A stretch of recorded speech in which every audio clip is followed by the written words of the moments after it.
पीर साहेब की जय। विश्व वंदनीय संत सम्राट बंदी छोर सदगुरु श्री कबीर साहब जी, मेरे हृदय मंदिर के आराध्य परम पूज्य सदगुरु श्री महान साहब जी, पूजा के योग्य सभी संत समाज, मैं चरण कमलों में सिर झुका के त्रिवार बंदी करता हूं। बोलिए श्री सदगुरुदेव की जय। सदगुरु श्री कबीर साहब जी का कितना सुंदर निर्मल विचार था। और सदगुरु श्री कबीर साहब जी अखंड बाल ब्रह्मचारी थे और सबको सदगुरु श्री कबीर साहब ने कचड़े से निकाला, धोखे से निकाला, भरम भूल कल्पना से बचाने का काम किया सदगुरु श्री कबीर साहब जी ने। साहब ने कहा कि भैया कब तक ये आप धोखेबाज जो धोखा दे रहे हैं इनके चक्कर में कब तक रहोगे, कब तक इनकी झूठी बातों को मान मान करके और दुख सहते रहोगे।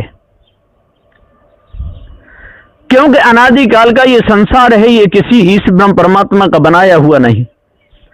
और चेतन जीव भी ज्ञान स्वरूप है, अनादि है, ये भी किसी का बनाया हुआ नहीं है। ज्ञान स्वरूप ये चेतन जीव है। जितने भी मत पंथ सिद्धांत चल रहे हैं इसी के आधार से चल रहे हैं। और जितने भी ग्रंथ लिखे गए, 4 वेद 7 18 पुराण, ये सब मनुष्य के आधार से ही लिखे गए। जिसका भी आविष्कार किया मनुष्य ने किया। स्याही का आविष्कार मनुष्य ने किया, कागज का आविष्कार मनुष्य ने किया। और जितनी भी लिपियां हैं सारे संसार में सब मनुष्य ने ही बनाई। चाहे वो गुजराती में हो, हिंदी में हो, अंग्रेजी में हो, संस्कृत में हो, क्योंकि सबका बनाने वाला लिखने वाला ये मनुष्य है। पहले झोपड़ियां थी, झोपड़ियों के बाद में फिर कच्चे मकान हुए, कच्चे मकानों के बाद में फिर और भी मिट्टी की ईंट बनाकर भट्टों में पका करके चिनाई होने लगी, फिर पत्थर की चिनाई होने लगी। और आज तो आरसी की छत पड़ती हैं, मकान बहुत जोरदार बनते हैं, 10-10 20-20 मंजिल की कोठियां खड़ी हुई हैं। ये सारा आविष्कार मनुष्य का है, लेकिन मनुष्य अपने आप को भूल गया है। जब ये संसार की चमक को देखता है, संसार की शोभा को देखता है, चंद्र सूर्य को देखता है, तारागणों को देखता है, पृथ्वी को ऊंची नीची देखता है, नदी नालों को देखता है, कहीं तो छोटे से पोखड़े हैं तो कहीं बड़ा ताल है, तो कहीं बड़ी नदी है, तो कहीं बड़ी नहर है। कभी समुद्र को देखता है और देख करके एकदम बेहोश हो जाता है कि कोई न कोई इस जगत का कर्ता जरूर होगा। अनादि का कोई कर्ता नहीं होता है, कारण के ऊपर कोई दूसरा कारण नहीं होता है। कारण के ऊपर कोई दूसरा कारण नहीं होता। हाँ, कारण कार्य बनता है, कारण से वो कार्य बिगड़ करके कारण में मिल जाता है। यह निर्णय सदगुरुदेव का है। सदगुरु श्री कबीर साहब ने जो भी निर्णय दिया वो सत्य का ही दिया, भरम भूल कल्पना से बचने का दिया, मोह मत आसक्ति से छूटने का दिया, विषय वासनाओं से बचने का दिया। लेकिन लोगों ने इस भेद को जाना नहीं, भेद को नहीं जान पाए, भेद में फंस गए, भेदी को नहीं जान पाए, कार्य में फंस गए, कारीगर को नहीं जान पाए, बातों में फंस गए पर बातें आई कहां से उसको नहीं जान पाए। संसार की चमत्कारी में फंस करके ये जीव अपने आप को भूल गया। कोई कोई तो ये भी कहने लगता है कि जीव तो तीनों काल में है ही नहीं, है ही नहीं तो बता किससे रहा है, कहे किससे रहा है, नाम किसके द्वारा रख रहा है, गुण धर्म को किसके द्वारा जान रहा है। तेरे को इतना विचार नहीं। विचार जिसने विचार किया उसको तू भूल गया और विचारों में लिबड़ करके मर गया, अपने आप को जान ही नहीं पाया। तू कारीगर है, लेकिन कारीगरी में ही तेने अपना समय बर्बाद किया। यदि अपने आप को जान लेता है, कारीगर होकर के कारीगरी में मस्त रहा, कारीगर होकर के कारीगरी की पूजा करता रहा, कारीगर होकर के कारीगरों को देवता मानता रहा, अपने हाथों से झंडा बना करके फहराता रहा, अपने हाथों से अष्टधातु की मूर्ति बना करके पूजता रहा, अपने हाथों से मिट्टी की मूर्तियां बनाई, उनको पूजता रहा, अपने हाथों से सारा काम किया और उसी कारीगरी का तू कारीगर गुलाम बन गया। तेने गाड़ी का आविष्कार किया, गाड़ी चलाने लगा, गियर तू ही डालता है, स्टीयरिंग तू ही घुमाता है, पहिया वस्ट हो जाए तो तू ही बदलता है, पंचर हो जाए तो तू ही रोकता है, सारे काम तू ही करता है, शीशा फूट जाए तो तू ही डरवाता है, और जब गाड़ी चलने लगे तो मूर्ख बन के उसकी पूजा भी करने लगता है कि बा गाड़ी देवता तू ना होती तो हम कैसे चलते। ये भ्रम है, भ्रम में फंस गया। मरे हुए के गुण गाता है, मरे हुए की मूर्ति पूजता है, और काम जब भोजन बनवाता है तो जिंदाओं को लाता है, पढ़ाई के लिए जिंदा मास्टर को लाता है, और पूजा करने के लिए मुर्दाओं को लाता है सामने।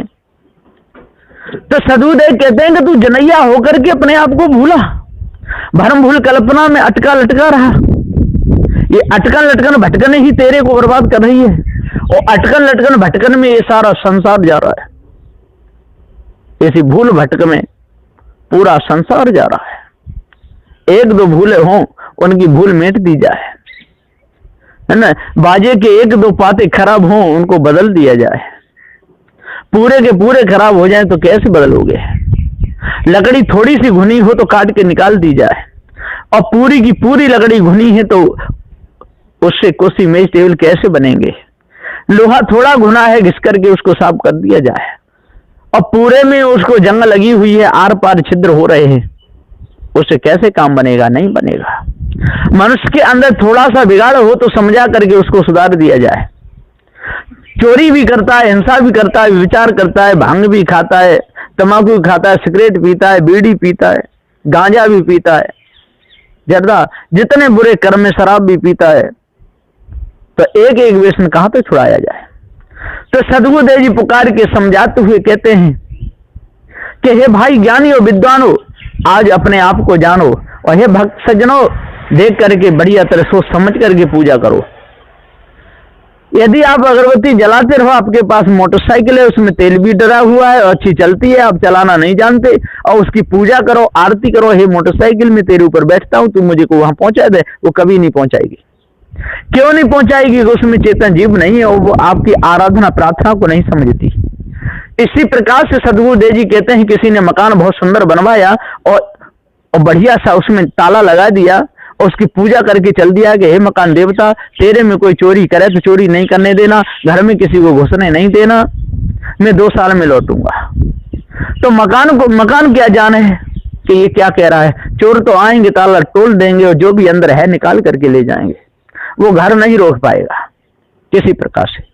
वहां पर यदि देवी देवता भी बना करके बैठा दिए जाए घर में, वो भी नहीं रोक पाएंगे, और दरवाजे पर भी हनुमान की मूर्ति बना करके गदा दे करके हाथ में बैठा दिया जाए कि यदि हमारे घर में कोई घुसे तो भैया घुसने नहीं देना, और हम आपकी पूजा करेंगे। तो ऐसा कभी नहीं होगा। कोई भी मूर्ति चाहे कागज की बना लो, लकड़ी की बना लो, पत्थर की बना लो, वो रखवारी नहीं कर सकती है। तो तू जीव जनैया सत्य है तेरे ऊपर और न कोई, तू अजर अमर अखंड है, नित्य स्वयं स्वरूप है, तेरे ऊपर कोई ईश ब्रह्म परमात्मा नहीं है, तेरे ऊपर कोई दूसरा देवा देव नहीं है। तेने स्वयं कल्पना की और तू स्वयं कल्पना का गुलाम बन गया। 4 फल 4 मुक्तियों के प्रलोभन में तू आ गया, 4 वे 6 7 18 प्राणों की कल्पना में तू आ गया। ईर्षा क्रोध मान छल में फंस करके समय बर्बाद किया, जड़ता तंद्रा मूर्ता मूर्छा भ्रांति इसी में लग करके समय बर्बाद हो गया। पूरा समय चला गया, अणिमा महिमा गरिमा लघिमा प्राप्ति पराक्रम ईशत वसुत इन अष्ट सिद्धियों में लगा रहा। पदम महापदम शंख मकर कच्छ मुकुंद कुंद नील और खरब, इनमें अपने समय को तेने बर्बाद किया। शब्द स्पर्श रूप रस गंध इन्हीं में तू भूला रहा, अपने आप को जान ही नहीं पाया। पृथ्वी जलवायु अग्नि और आकाश इन 5 तत्वों की पूजा करता रहा। पंचधा प्रकृति, इसको अष्टधा प्रकृति, 3 गुण जोड़ करके अष्टधा प्रकृति हो जाती है। पंच तत्व रजोगुण तमोगुण सतोगुण, इसी को अष्टधा प्रकृति कहते हैं। इसमें सारा संसार फंसा हुआ है। अष्ट महासदगुणों को लोग नहीं समझ पाते, दुर्गुणों को बहुत जल्दी धारण कर लेते हैं, विचारमान नहीं बन पाते, अविचार की बातों को जल्दी धारण कर लेते हैं, संसार में गुलामी में सारे समय को निकाल देते हैं। पूरा समय निकल जाता है, हाथ में कुछ रहता नहीं। जिस प्रकार से धूप पड़ती है, तेज धूप में अरंड का पेड़ हो, जैसे ही धूप तेज लगती है चटाचट सारी अन्नियां निकल करके बाहर हो जाती हैं, खाली पेड़ खड़ा रह जाता है। ठीक इसी प्रकार से सेंजन का पेड़, एक फली टूटो पूरी डाली टूट जाती है। तो सदगुरुदेव जी पुकार के समझाते हुए कहते हैं, यदि आपके अंदर एक दुर्गुण आ गया तो सारे सदगुण धूमिल हो जाते हैं। इसलिए दुर्गुणों को नहीं आने देना चाहिए। चोरी को कभी अंदर नहीं आने देना चाहिए, हिंसा को कभी अंदर नहीं आने देना चाहिए, व्यभिचार को कभी अंदर नहीं आने देना चाहिए। सत्य, विचारशील, दया, धैर्य, विवेक, वैराग्य, गुरु भक्ति, ये अष्ट महासदगुण हैं। इनको धारण करना चाहिए। जब आप अष्ट महासदगुणों को धारण कर लोगे और 10 दोषों पर विजय प्राप्त कर लोगे, चेतन पूजा में जब आपका मन लगेगा, जड़ाध्यास से जब आप बच जाओगे, तो आपका अंतःकरण पवित्र हो जाएगा। आपका चेतन पूजा में मन लगेगा, घर में माता पिता बड़े बूढ़ों की सेवा में मन लगेगा। और यदि आपने अपने माता पिता बड़े बुजुर्गों की सेवा नहीं की और ईंट देल पत्थरों की पूजा में सारा समय निकालेगा, तो आपको भी अंत में दुख भोगना पड़ेगा, कोई आपके काम में नहीं आएगा। क्योंकि पानी पिलाएगा तो जिंदा पिलाएगा, भोजन कराएगा तो जिंदा कराएगा, कहीं ले जाएगा तो जिंदा कराएगा, इलाज हमारा करेगा तो जिंदा डॉक्टर करेगा, पढ़ाएगा तो जिंदा मास्टर पढ़ाएगा। लेकिन सारे संसार में यही हो रहा है कि फलाने देवता की दया से ऐसा हो गया, फलाने देवता की दया से ऐसा हो गया, फलाने देवता की दया से ऐसा हो गया। यही सारे संसार में चल रहा है। कोई नहीं कहता कि हमारे पिता के दया से देखो हमको कोठी मिलेगी, पिता की दया से खेत मिल गया, पिता की दया से हमारा सारा काम आप पढ़े लिख कर इंस्पेक्टर वाले कलेक्टर बन गए। किसी को पूछा भैया आपकी नौकरी लगी कैसे बनेगा? हनुमान की कृपा से नौकरी लग गई, दुर्गे मैया की कृपा से नौकरी लग गई, गंगा जी में नहाया है वहां बोले इसलिए नौकरी लग गई। और माता ने 9 महीना पेट में रखा, उसकी दया से कुछ नहीं हुआ। वो दिनों और रात टट्टी पैसा साफ करती रही, उससे कुछ नहीं हुआ। तो सदगुरुदेव जी पुकार के समझाते हुए कहते हैं कि असली देवी देवता तो दुख पा रहे हैं और नकली देवी देवताओं की संसार में पूजा हो रही है।